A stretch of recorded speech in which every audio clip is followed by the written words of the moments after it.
मेरा आपसे सवाल ये है कि ऐसा नहीं है कि मैंने अपने सोने और जागने का समय बदल लिया है और मैं दिन में सोती हूँ। बात बस ये है कि मैं न सिर्फ पढ़ाई बल्कि बाकी चीज़ें भी रात में ज़्यादा कुशलता से कर पाती हूँ। मैं रात में बहुत स्फूर्ति महसूस करती हूँ। इसकी वजह क्या है? धन्यवाद। शायद आप गलत देश में हो। 3 तरह के लोग होते हैं जो रात में नहीं सोते।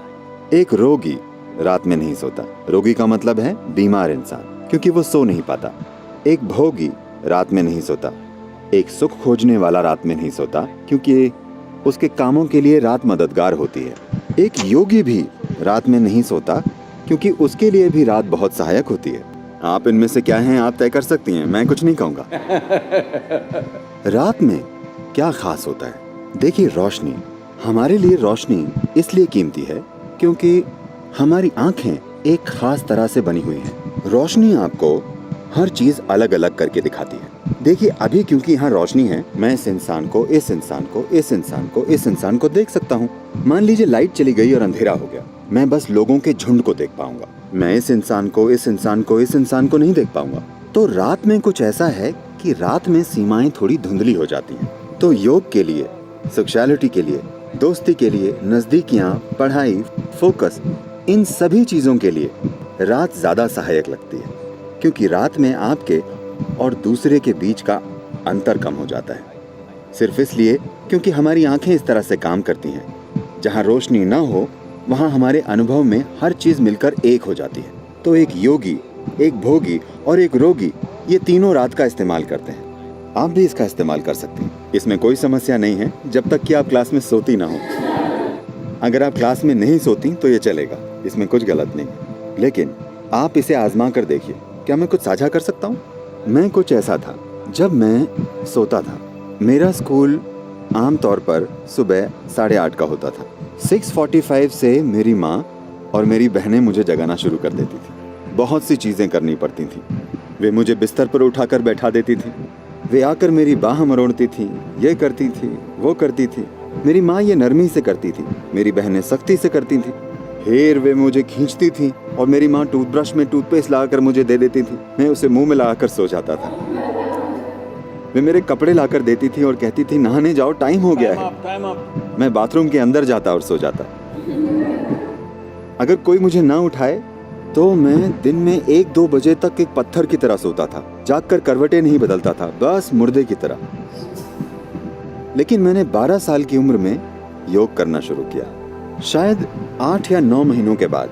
उसके बाद चाहे जिस भी जगह पर होने पर, चाहे कहीं भी होने पर, चाहे जो टाइम जोन हो, रोज मैं अलग टाइम जोन में होता हूँ, लेकिन मैं सुबह 3:35, 3:40 पर जाग जाता हूँ, क्योंकि उस वक्त प्रकृति में कुछ बदलाव होते हैं। मेरा शरीर बस जाग जाता है। अगर मैं चाहूँ, मैं उठकर जो करना चाहूँ कर सकता हूँ। अगर मैं न चाहूँ तो मैं थोड़ा और सो सकता हूँ, लेकिन शरीर हमेशा जाग जाता है। तो आपको सिस्टम में थोड़ी संवेदनशीलता लानी होती है। देखिए, आप इस धरती के अंश हैं, हाँ या ना? कोई इंसान अपने बारे में कुछ भी बकवास सोचे, लेकिन हम सब इस धरती से पॉपअप हुए हैं। आपने कंप्यूटर स्क्रीन पर पॉपअप देखे? पॉप अप, हाँ? आप बस पॉपअप हैं। आप गायब हो जाएंगे। आपको विश्वास नहीं होता कि आप चले जाएंगे। हाँ, मैं चला जाऊंगा? हाँ, वे सारे चतुर लोग, अनगिनत लोग जो इस धरती पर आपसे और मुझसे पहले घूमते थे, वे अब कहाँ हैं? नामो निशान नहीं है, सब मिट्टी हो गए। क्या ऐसा नहीं है? क्या वे पॉपअप नहीं थे? क्या आप पॉपअप नहीं हैं? पुप पुप। आपको लग सकता है कि आपका जीवन शानदार है वगैरह वगैरह। जहां तक धरती का सवाल है, वो बस अपनी मिट्टी को रिसाइकिल कर रही है। आपको उछालती है और फिर वापस खींच लेती है, उछालती है और फिर खींच लेती है। तो इस जरा से पॉपअप में अहम चीज और सबसे अहम चीज ये है कि आप अपने भीतर संवेदनशीलता लाएं। ऐसी संवेदनशीलता कि जीवन का हर आयाम आपके अनुभव में आ जाए, इससे पहले कि आप मर जाएं। क्या ये महत्वपूर्ण नहीं है कि आप इस जीवन को हर संभव स्तर पर अनुभव करें, है ना? हाँ, है ना? अनुभव का मतलब है, लोग सोचते हैं हमें हर दिन पार्टी करना है। नहीं, एक ही चीज आप कितनी बार करेंगे? इंसान के जीवन में खोजने के लिए बहुत कुछ है। आपको संवेदनशील होना होगा। संवेदनशील से मेरा मतलब है, क्योंकि इस शब्द का एक गलत तरीके से इस्तेमाल किया जाता है। इस मायने में जब लोग कहते हैं अरे वो संवेदनशील है, तो मतलब होता है वो जरा सी बात का बुरा मान जाएगी, है ना? आपके जीवन का संवेदनशील होना और आपके अहम का संवेदनशील होना दो अलग चीजें हैं। जीवन के संवेदनशील होने का मतलब है कि अगर आप इस हॉल में आते हैं तो आप यहाँ मौजूद हर चीज का अनुभव करते हैं, आपसे कुछ नहीं चूकता। अगर आप बाहर जाते हैं तो आप किसी चीज से नहीं चूकते। जीवन के हर आयाम को आपके अनुभव में आना चाहिए। एक बार ऐसा हुआ, शंकरन पिल्लई ने काम करवाने के लिए गधा खरीदा।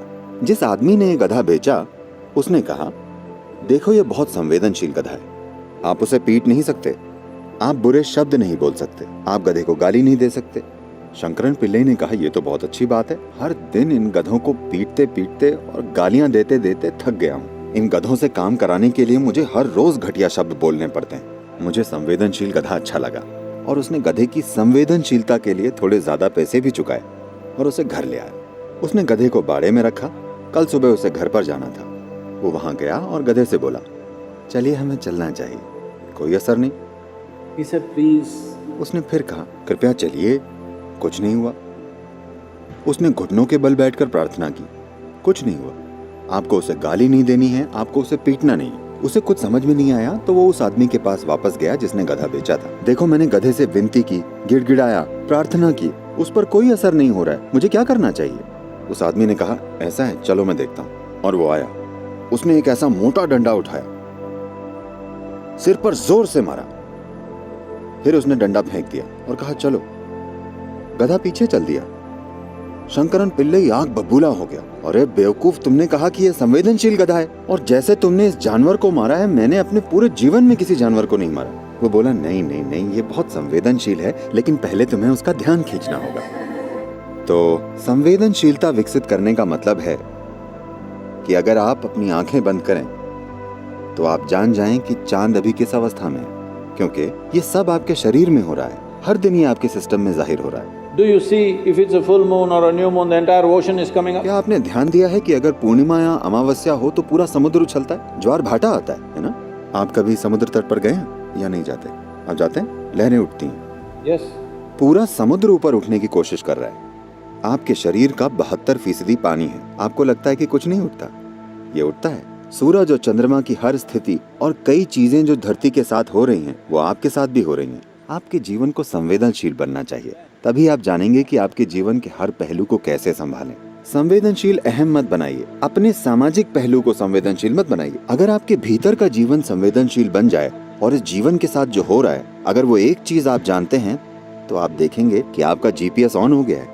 तब कोई समस्या नहीं होगी, आप कभी खोएंगे नहीं। इससे कोई फर्क नहीं पड़ता कि कौन क्या कहता है, आप कैसे हालात में पहुंच गए हैं, आप कभी भटकेंगे नहीं, क्योंकि आपका जीवन संवेदनशील है।